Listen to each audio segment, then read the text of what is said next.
Okay, we are recording, so we're continuing our discussion of section 12.4, double integrals and polar coordinates. Let me give you a moment to copy this example down.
Okay, so let's see what we have here.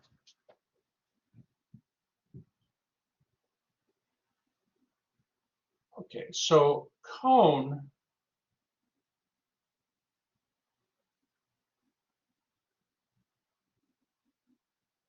if you look in section, make that a little more, the equation of a cone, if you go back to section 9.6, they have a table that has different types of quadric surfaces, and one of them is a cone. And the formula, the standard formula for up and down cone is z squared over c squared equals x squared over a squared plus y squared over b squared. Okay, so if z squared equals x squared plus y squared, that would be a cone where a, b, and c equals 1. Okay.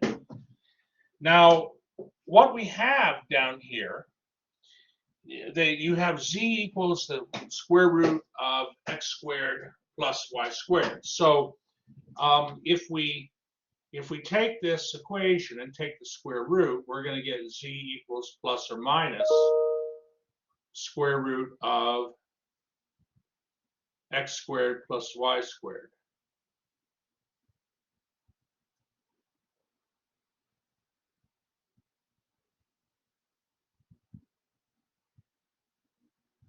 Okay, and but here we just have the plus part, right? Z equals plus square root of x squared plus y squared. Okay, so hold on here, everybody. Let me take off my, hold on. There, my email's off. I don't want to be disturbed during the class time. All right, so the cone, a full cone, has this shape. But because we're only doing the positive square root, the part of the cone we're looking at, and by the way, this is the origin here, the part of the cone we're looking at is the top part of the cone. So what we have here is we have a cone going upward, top part of a cone, okay, the top part.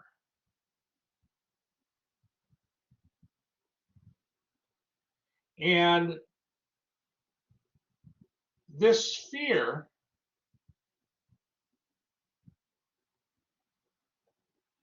Man, that's bad spelling there. Let's do this better. This sphere has the center as the origin and a radius of 1, because 1 is like 1 squared, right? So the radius is 1. So we picture this as a, well, I mean, how would we picture this? It's the volume of the solid above the cone and below the sphere. Okay, so if we go to the whiteboard, okay, if we go to the whiteboard,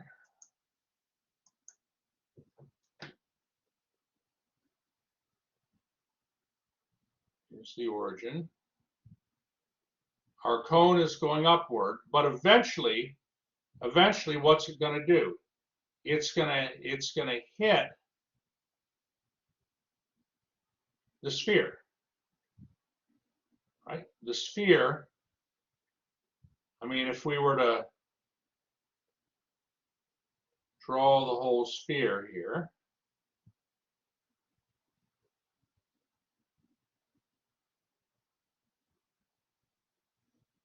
right? Sphere centered at the origin, radius 1. Eventually that cone's going to hit the sphere. And what we want is the volume of the solid above the cone and below the sphere. So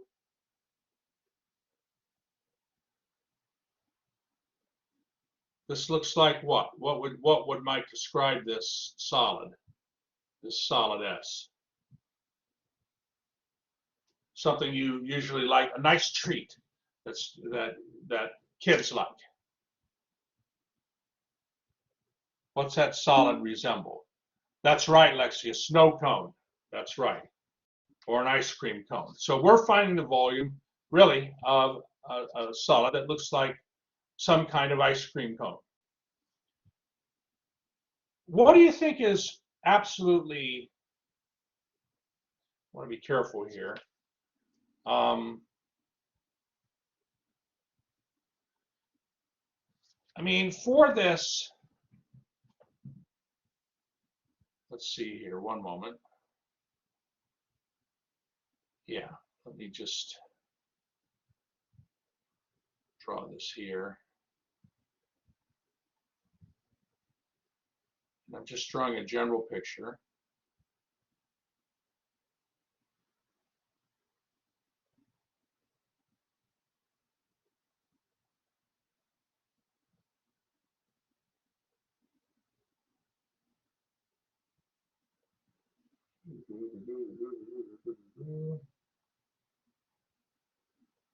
Okay, maybe I can do a little better than that. One moment.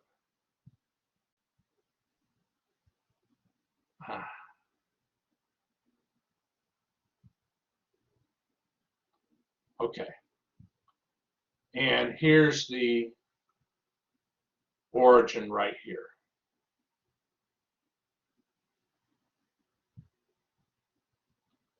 So what do you think is going to be important to find here between the sphere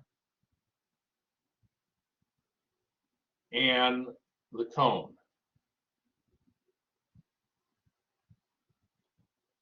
What's going to be important?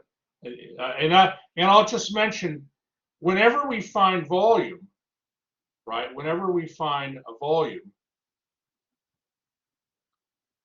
we need some region. We need to find some region, right? We need to find some region, region D or region R. How are we going to find the region?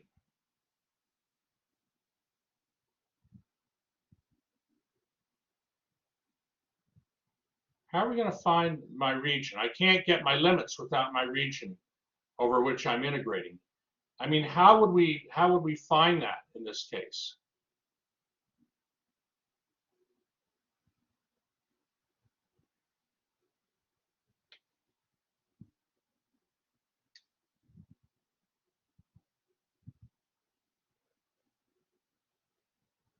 Well, when the paraboloid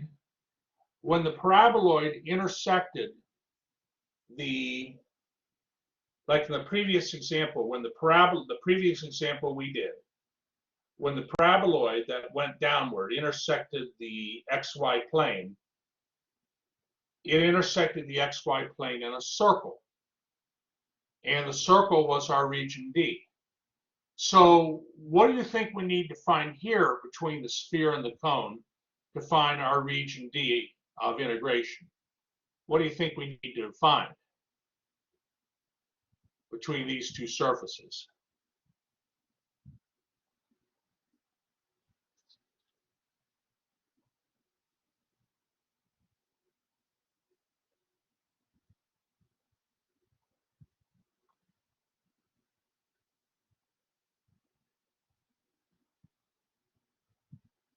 What's very important? Put it this way. I want you to think intuitively.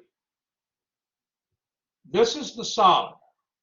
Okay, I'm gonna shade in maybe yellow the solid. Here it is. It's this ice cream cone.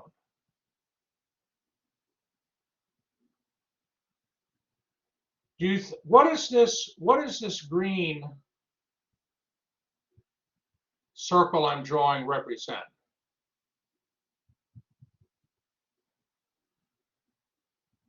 This is the circle of what?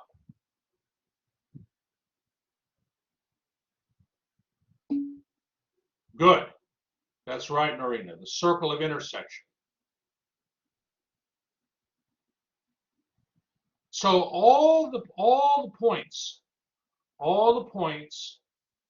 in this solid have a restriction. And the restriction is that the X and Y coordinates all have to fall inside that circle of intersection. So if we take that circle of intersection and project it down into the XY plane, here it is.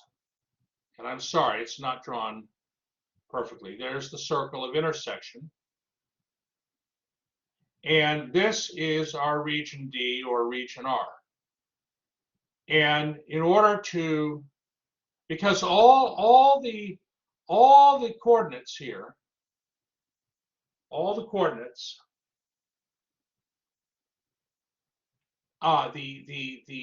the X and the Y coordinates all have to fall inside this circle. Any points inside the solid, you know, the points inside the solid have X, Y, Z coordinates, but the X and Y coordinates all have to fall inside this circle. And what don't we know about the circle? We don't know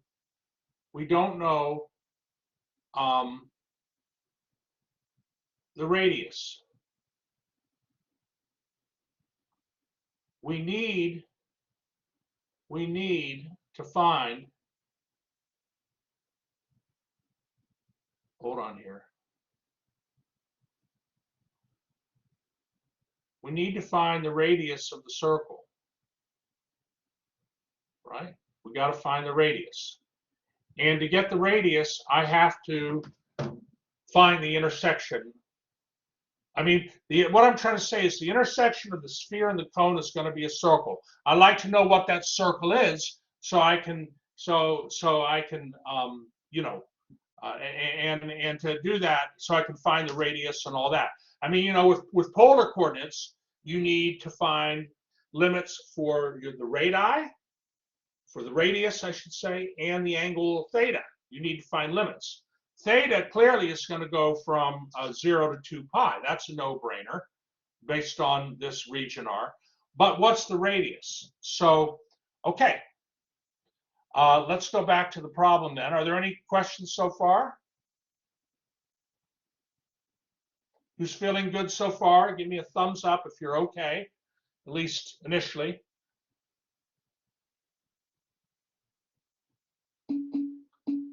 Okay, good, good, good, good.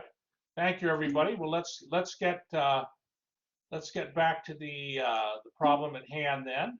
Very good.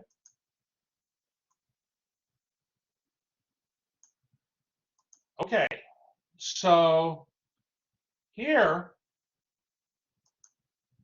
now, the cone intersects the sphere when both equations are true. The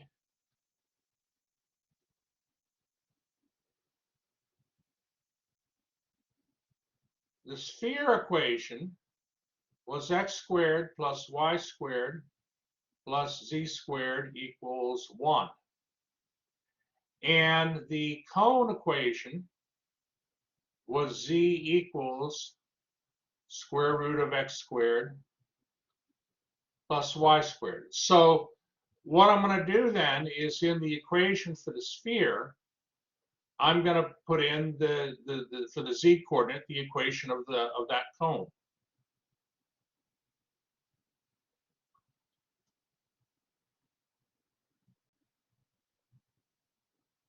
I want to make this look nice. I can draw a z.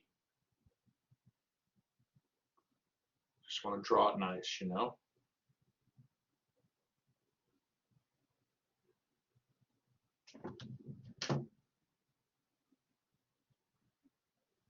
So we end up getting that 2x squared plus 2y squared equals 1, or x squared plus y squared equals a half. And so the region D, or the region R here, is that circle with radius 1 over the square root of 2. Okay, because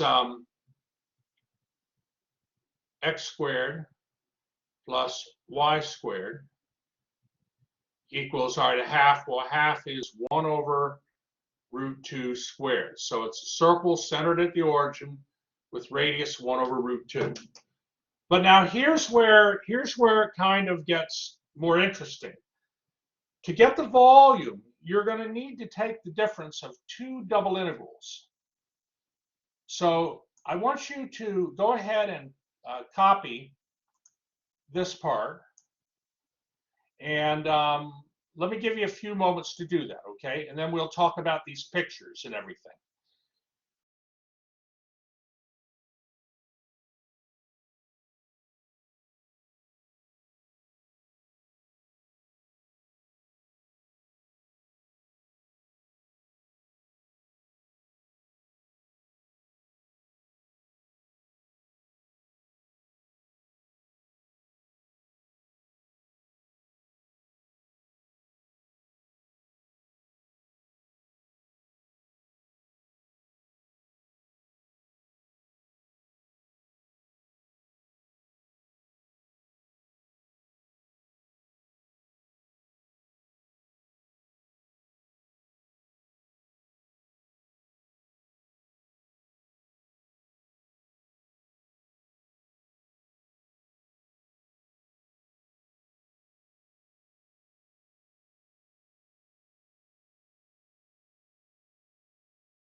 Okay, so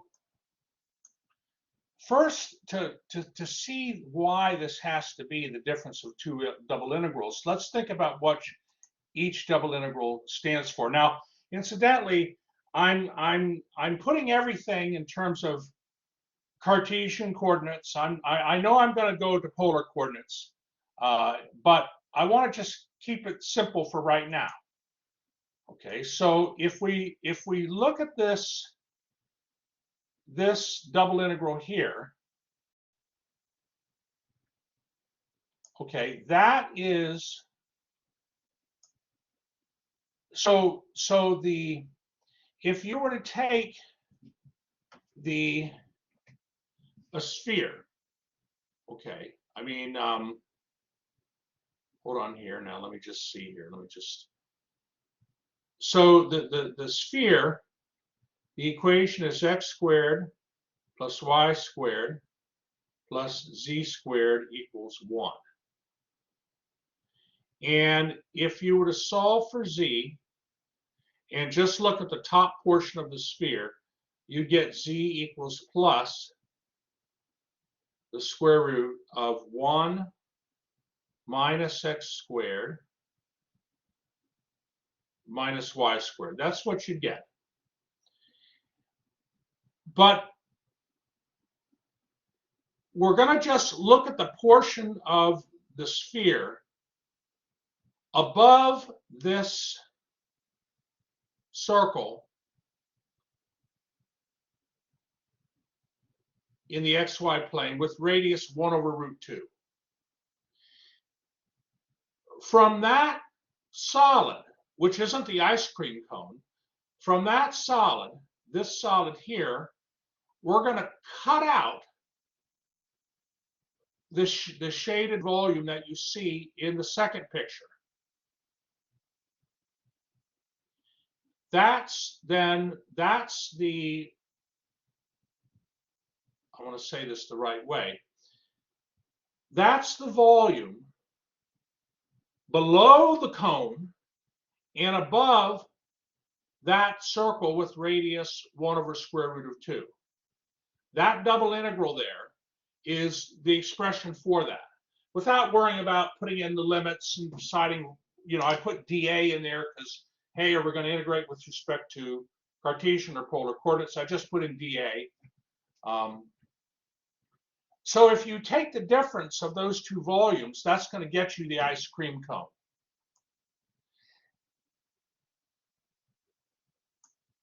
If you take the first volume and subtract the second volume, and we know what those, how to represent those volumes using the double integrals above, here and here. If we take the difference of those volumes, that's going to get us the ice cream cone volume that we want.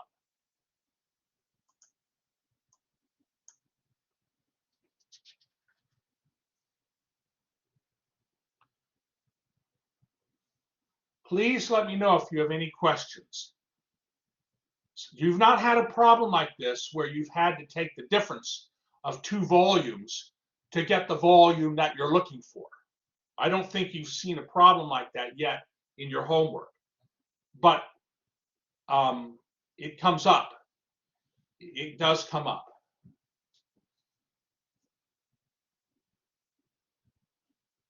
And you can see like this kind of problem on your third exam here.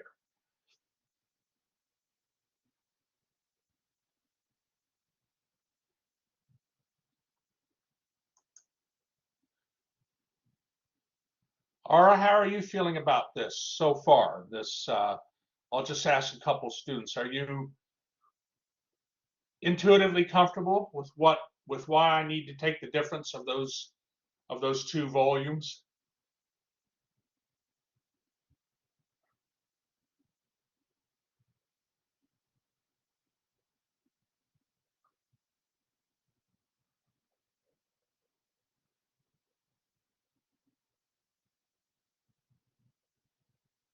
Sadhana, what about you? Are you intuitively? Yeah, I'm able to follow along. Okay, good, good. Matthew, what about you? How are you? How are you? Are you intuitively seeing why I'm doing this? Good. You see, a double integral of a function gives you the volume between the volume of the solid between the function, that surface, and the xy plane. But the ice cream cone, that solid, the bottom part is not the xy plane. So you have to take the difference of these two volumes that you see in order to get the volume of the ice cream cone. And now that we've established that, now we're ready to move forth with the integration. All right, may I go forward? Everybody has the pictures okay?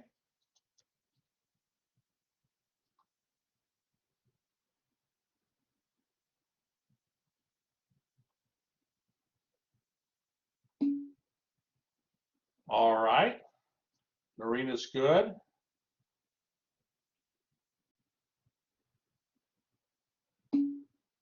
Yeva's good. Samuel's good, okay. Okay, so we have these two, Logan's good. Good, all right, so we have these two double integrals. Matthew's good. And because they, again, there's square roots. I have square roots in my integrand. Square roots sometimes can be a little complicated to work with. So I'm going to try to use polar coordinates. I mean, think about it. The region D in the xy plane is a circle. So polar coordinates might work very well here. So the square root of 1 minus x squared minus y squared is the same as the square root of 1 minus the quantity x squared plus y squared. So that's the same as the square root of 1 minus r squared. And then the square root of x squared plus y squared here, that's just the square root of r squared, and that's just r. And so we end up getting this double integral then with this integrand in polar coordinates. dA, by the way, is r dr d theta. Don't forget the r. Okay, don't forget the r.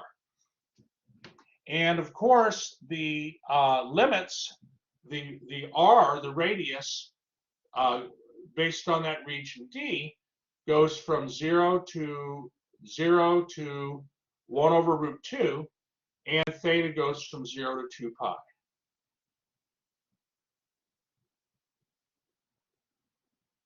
So this looks like we do have a square root, but the problems will, it's just a little easier. It's a little easier to work with.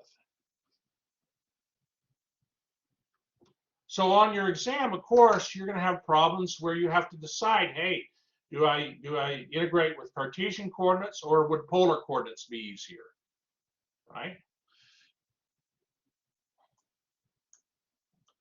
So okay.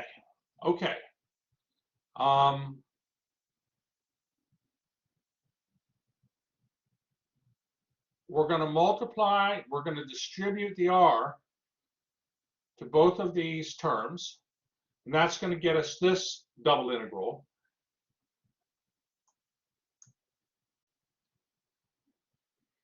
And look at what I do here. Look at what I do. I do iteration, and this entire this integral on the inside is an integral with respect to r only. It's an integral with it's an integral with respect to r, but the integrand is entirely based on function r. So that's going to be some constant. So constants can be brought out front of the outer integral, and that gets me to here.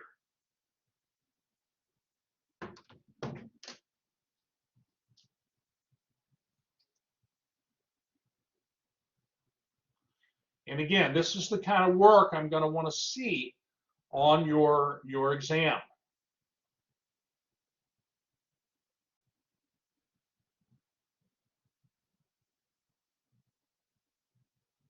On this third exam.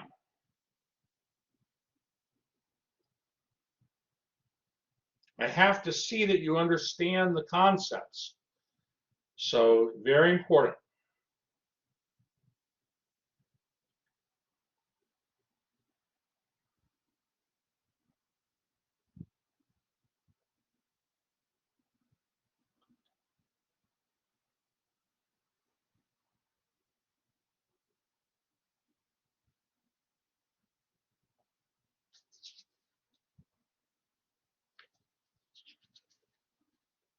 Okay.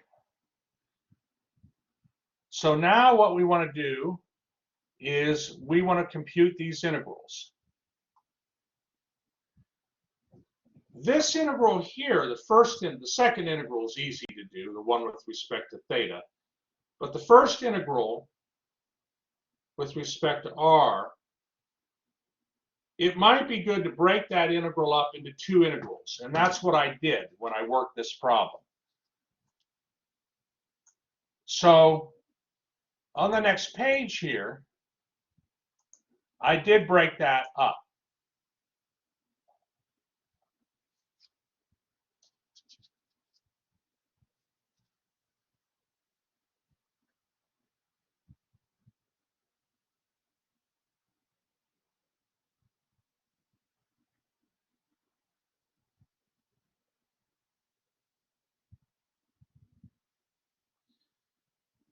So this integral here, a substitution will do just fine. Let u equal 1 minus r squared. And then du is equal to negative 2r dr. So r dr is negative 1/2 du. So we have here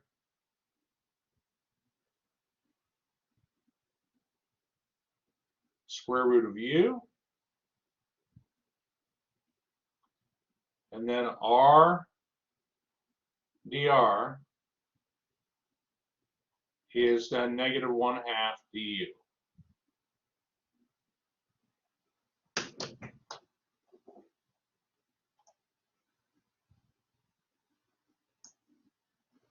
And so we wind up getting then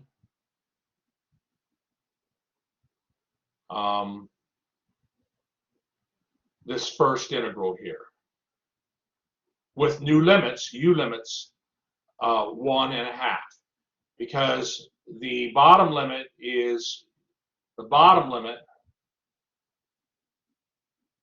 here is 0. That's the r limit. And so since u is 1 minus r squared, the bottom limit becomes 1 minus 0 squared. And the r limit on top is 1 over square root of 2. So the limit on top then becomes 1 minus 1 over square root of 2 squared, which is 1/2.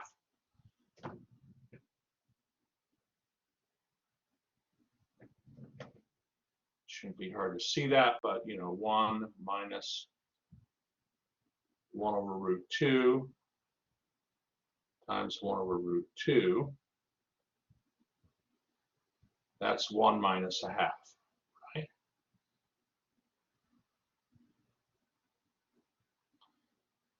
Such beautiful, beautiful stuff, I'm telling you.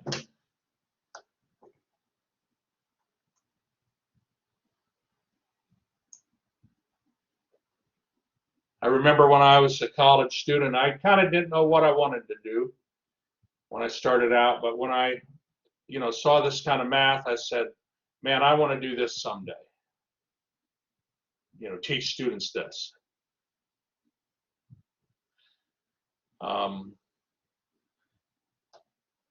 Okay, now this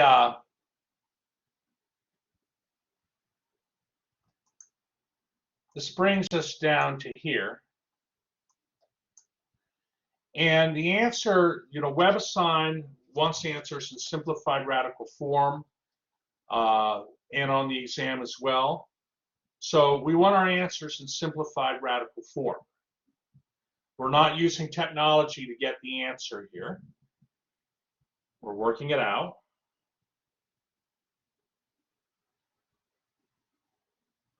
So what's left is to compute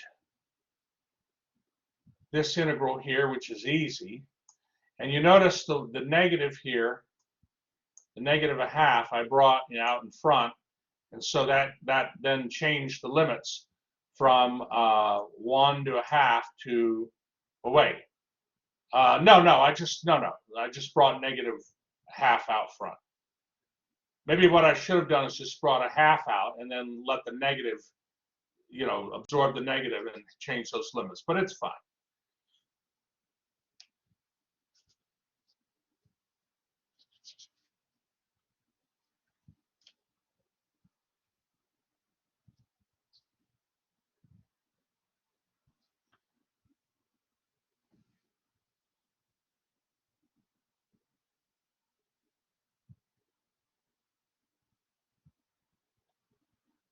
Okay, if we're good, I'll move to the next page then. Are there any questions?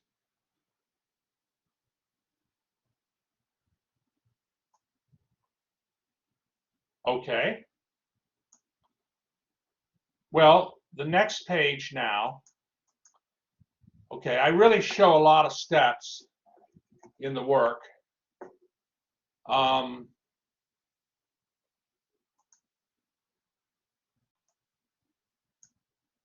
In the end, the volume is going to equal 2 pi times a third minus 1 divided by 3 over root 2.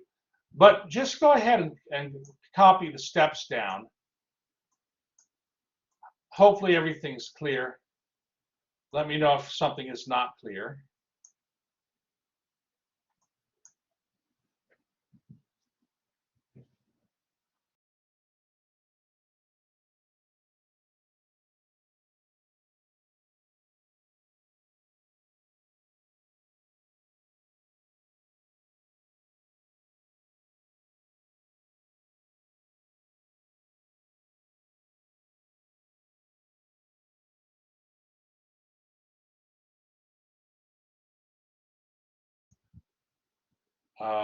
We're good?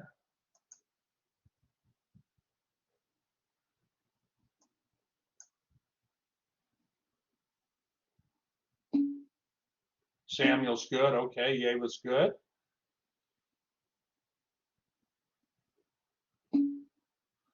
Noreen is good.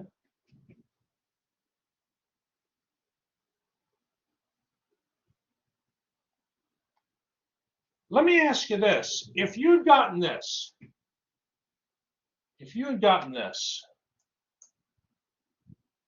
let's say that,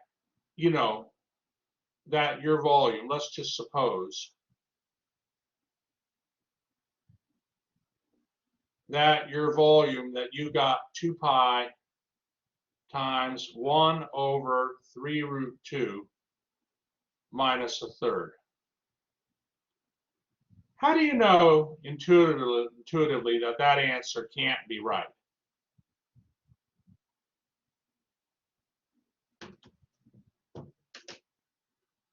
Why would that answer not be right?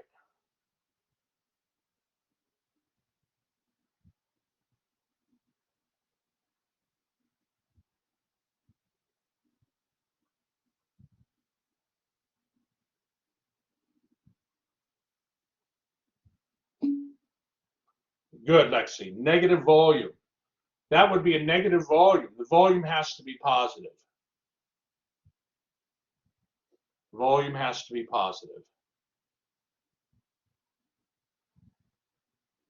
So, and what I do on the next page is I write that volume, just, I just write it in a different way, but it's fine.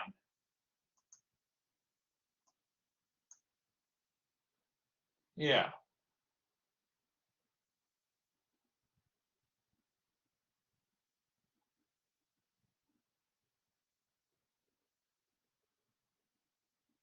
Now, would you like to see how, so, you're showing your work and everything.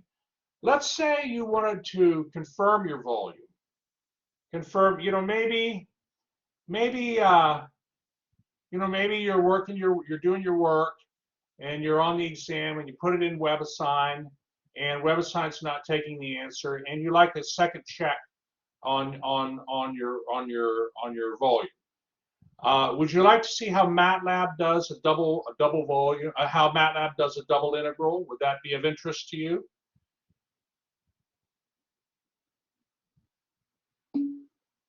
All right, all right, all right. One moment. Let me bring it up.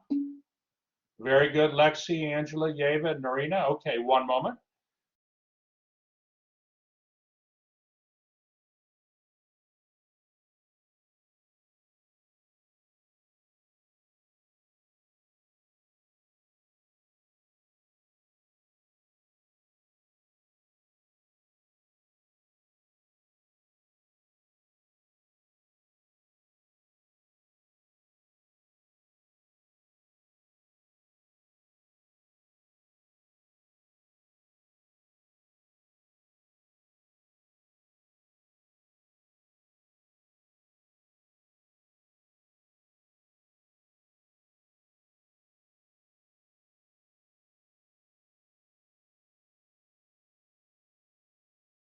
Okay, so let's go to our Blackboard. If we're good with this, let's go to the Blackboard and look under MATLAB programs.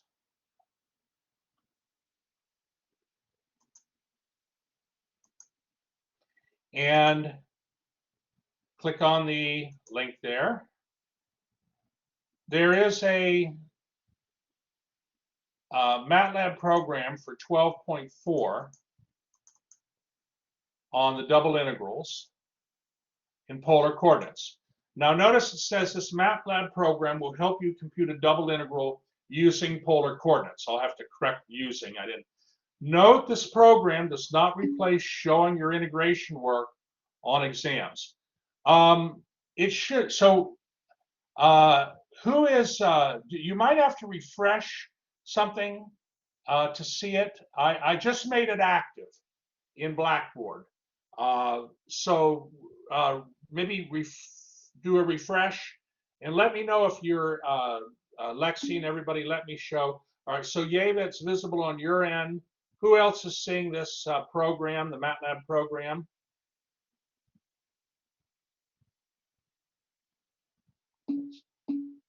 All right. No, Norina can see it. Matthew can see it. All right. So Lexi, Sadana, you can see it. All right. So Lexi, hopefully you'll be able to see it. Maybe log out, come back in. Quickly do that. And all right. So click on the MATLAB program, and it'll open up a program. Take the code and paste it in the editor in MATLAB. We've done this multiple times before. We know how to do this. So take this one moment.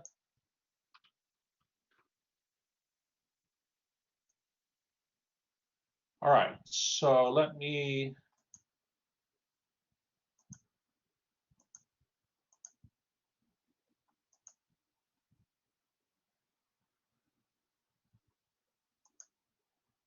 okay, so who has this code now in their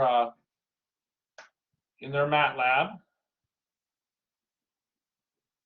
I like to put it in the editor because then when if I edit the code, it will there's that verification on the top right. I got a green check. It means it it works. Code should work. But let's make sure everybody has it, and give me a thumbs up when you have it in your MATLAB. Okay, Matthew has it. Norina does. Great. Okay, so all right, Lexi, are you able to see it now in 12 point, that program for section 12.4 under MATLAB programs? Huh. All right, we're going to take another break. We'll work on that. Okay, we'll work on that. All right, so let's take the code and paste it on the command line. Well, first of all, you'll notice in the code that I have to define my symbolic variables, but it's not x and y, it's r and theta. Here's my actual function, right? That's the integrand, and the inner integral here is okay. And I want to make sure you're seeing what I'm taking that function, I'm integrating it with respect to r, and my limits go from 0 to square root of 2 over 2. That's the same as 1 over root 2. And then that result, that result's going to give me an integral. I want to say this the right way. I'll be left, you know, let me just see here. Yeah, so now I'm going to take that result and integrate that result with respect to theta. So the second integral, for the second integral, this is my function now. That inner integral is my function, and I'm integrating that with respect to theta from 0 to 2 pi. So I'm gonna copy this, paste it on the command line, hit paste and enter.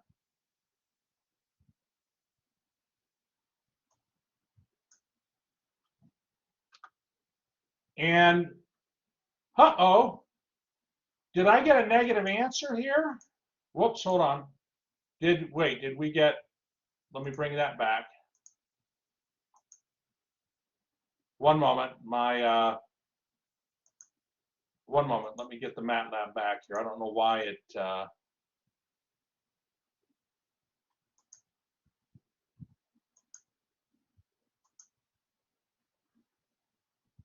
there it is. Okay, so, uh-oh, do I have a negative answer here?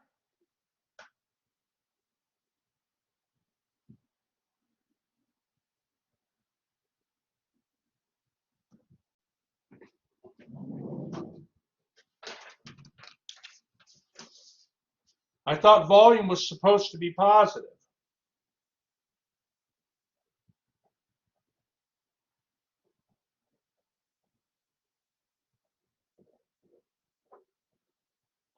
Who is getting that answer? Who is getting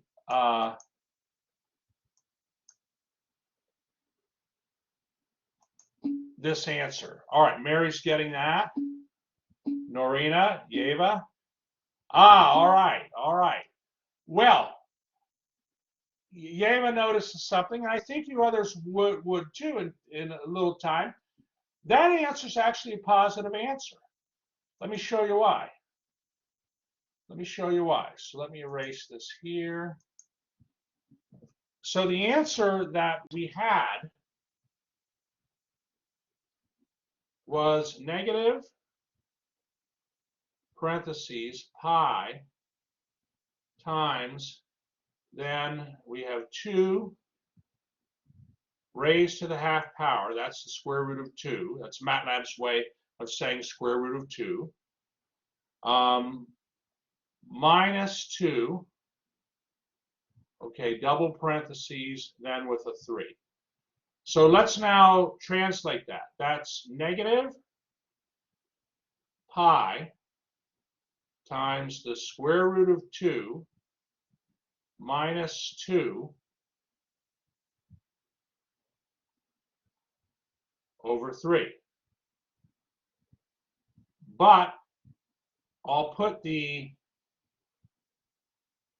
distribute the negative in here and here. Well, let me just write this. This here inside is root 2 pi minus 2 pi. But if I distribute the negative, that's going to get me, so, we got equals. That's going to get me what? That's going to get me 2 pi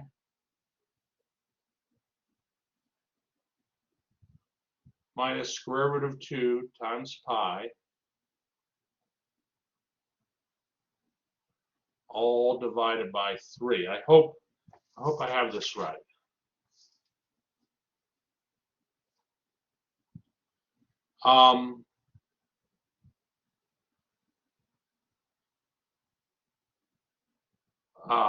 No. This is now plus, right?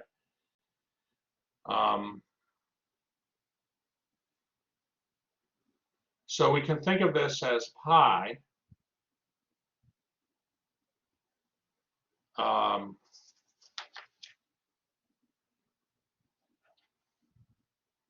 we can think of that as 2 pi times 1 minus root 2 over 2 all over 3. Let me just make sure I'm doing this right. One moment here. What I want to do is relate it to the answer that we got. A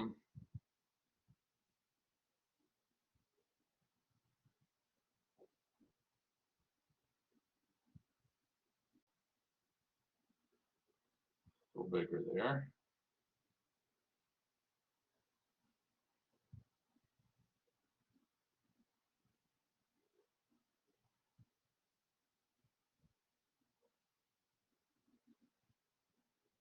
So I'm factoring out a 2 pi, so I have to have a 2 then here.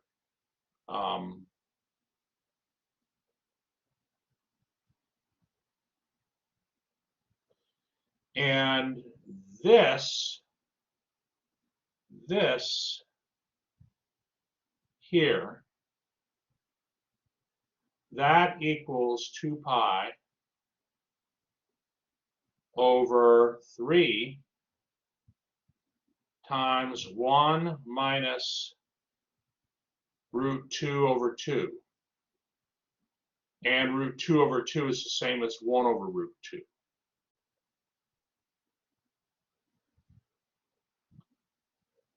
So you see it works. It is the same answer. Are you seeing that? Are you seeing that? It is the same answer that we got when we worked it out by hand, when we did the integration by hand.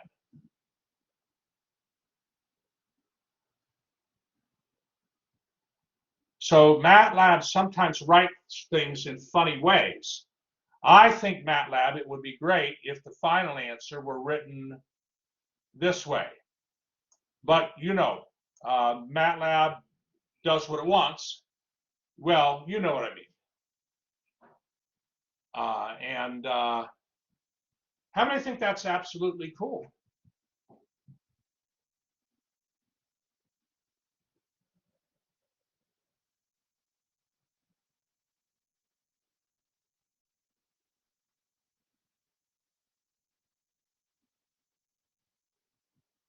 Are you comfortable with? All I'm doing is showing that MATLAB's answer is actually justifies the answer that we got when we worked our answer out by hand. All right, Noreena's comfortable. Yes, it's good. So Mary's good, Matthew's good, Noreena's good. So the way I look at this again, I'm a little bit, I was debating whether to share this program with you. But on the other hand, if you're going to work your integration work out by hand, and you get an answer, maybe the answer doesn't work in MATLAB. Maybe you want to check to see if MATLAB, gives you the same answer you got when you did your integration. How many might use MATLAB to help them? How many feel MATLAB could be a useful tool in helping check your answer? And then if MATLAB gives you something different, you try to figure out where your mistake was. I mean, how many think MATLAB could be useful in that way? All right, Simon thinks that. Sadhana, good. And Mary, good. All right, wonderful. And Norina, well, Norina, you have the MATLAB program. You can certainly use it to check your answers. But again, when your work has to include the integration. If you don't have the integration work, I can't give you credit, even if you get the right answer. So, do the integration work, and then see if if your answer's right in WebAssign, and maybe after a couple tries, you can maybe utilize MATLAB to help you then to see, sometimes what happens is this, the student might do their integration work correct, and then maybe they get the wrong answer, right? So then maybe they might check their answer with MATLAB, and MATLAB gives the same answer, let's say. Well, then if WebAssign isn't taking it, then there's something wrong with your limits, right? Then there's something wrong with your limits. Your limits aren't right. So in that sense, MATLAB can be helpful. But of course, anytime you use MATLAB, how many have used MATLAB and then the code doesn't run? How many have had that happen to them? You have to debug the code. Yeah, so you see, and that can take time. So, but it's just an extra tool that can help you check your answer, and I'm content for using MATLAB for that as a tool. Okay, so let me stop. I want to give you another till 9:25 here to work on section 12.4. And are there any questions before we end the recording here?